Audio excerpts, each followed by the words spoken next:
Hey folks, Ben from Snows here today with this 24cm square fry pan from Campfire.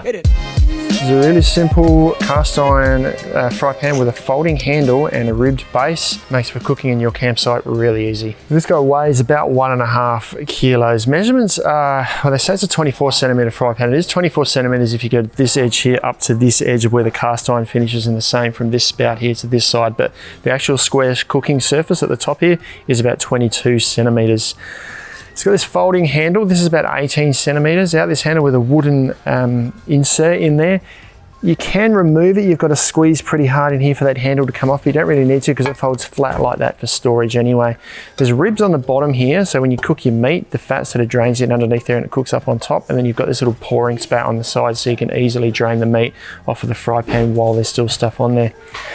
Once this is seasoned, give it a really good season with some oil on top. Cast iron cookware like this lasts you a lifetime, and these are really affordable as well. So chuck one of these in your camp kit. Cast irons are awesome to cook on because it retains the heat more so than aluminium or steel fry pans, and you get really nicely flavored meat from it. Check them out at snowies.com.au where you'll find them at our lowest prices every day. If you've got any questions, let us know down in the comments below. Subscribe to our channel for all of our latest info, or check out some other cookware like this down here.